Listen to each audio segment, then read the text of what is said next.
আপনি যদি দেখেন যে আপনি পারছেন না, সরে যান, কিন্তু সংগঠনটার ক্ষতি করেন না। কোরবানির হাটের ব্যবসা পাবো, জলাশয় পাবো, এই সমস্ত নিয়ে কেউ কোনোদিন জনপ্রিয় নেতা হবে না। জনপ্রিয় নেতা হইতে গেলে আত্মত্যাগটা করতে হবে। আপনাদের জেনারেশনটা মানসিক প্রস্তুতি নিয়ে নেন যে দেশের জন্য আমরা আত্মত্যাগ করব। মিন্টু রোডে বাসা পাবো, একটা করে প্লট পাবো, বালু পাথরের ব্যবসা পাবো, কোরবানির হাটের ব্যবসা পাবো, জলাশয় পাবো, এই সমস্ত নিয়ে কেউ কোনোদিন জনপ্রিয় নেতা হবে না। হ্যাঁ, নেতা হবে, কিন্তু জনপ্রিয় নেতা হইতে পারবে না। জনপ্রিয় নেতা হইতে গেলে আত্মত্যাগটা করতে হবে। আমি যেরকম দেখি, ধরেন আমি একটা কমিটি করলাম, এই কমিটিতে এই 5 জনকে নিলাম, উনি বাদ পড়লেন, সাথে সাথে ওনার ফেসবুক পোস্টিং এমন নেগেটিভ হয়ে গেল মন্ত্রণালয়ের কাজকর্ম নিয়ে। এটা কিন্তু এই প্রজন্মের মধ্যেও আমি দেখি, এটা কিন্তু বাবা হইতে পারবে না। হ্যাঁ, আপনি যদি দেখেন যে আপনি পারছেন না, সরে যান, কিন্তু সংগঠনটার ক্ষতি করেন না। কর্তৃত্বপরায়ণ একটা শাসন ব্যবস্থা থেকে আমরা মুক্তি পাব। এই মুক্তি পেলেই things will not fall into place automatically. মুক্তি পেলে সব কিছু দেশে ঠিক হয়ে যাবে তা না, কারণ সে তো সিস্টেম গড়ে দিয়ে গেছে জায়গায় জায়গায়। সেই সিস্টেম তো নানানভাবে ব্লক তৈরি করবে, প্লাস সুযোগ সন্ধানী স্বার্থান্বেষী মহল তো আছেই। So it will take time.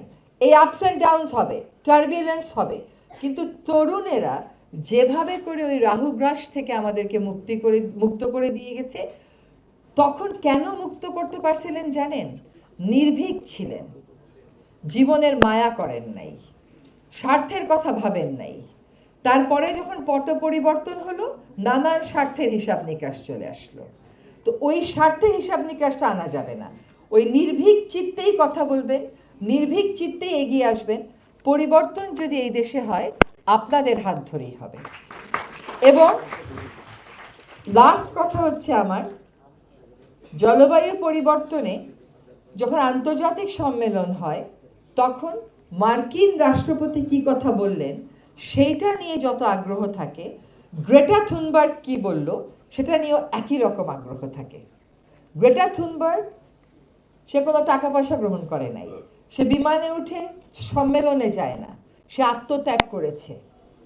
সেই জন্য তার কথাটা গুরুত্ব পেয়েছে, সে নিজের সততা প্রমাণ করেছে। আর আমি যদি সৎ থাকি, সারাদিন টিভি টক শোতে গিয়ে বললে আমার নামে বদনাম করলে লাভ আছে নাকি? ওগুলো উল্টো যদি আমার নামে বদনাম করে, তখন তার ব্যাপারেই একটা প্রশ্ন উত্তর উঠবে যে উনি কোথা থেকে অসৎ হলো, এটা তো কোনোদিন আমরা মানলাম না। You know what I mean? So আপনারা ব্যক্তি স্বার্থকে প্রাধান্য দিয়েন না, দেশের জন্য আপনাদের জেনারেশনটা মানসিক প্রস্তুতি নিয়ে নেন যে দেশের জন্য আমরা আত্মত্যাগ করব।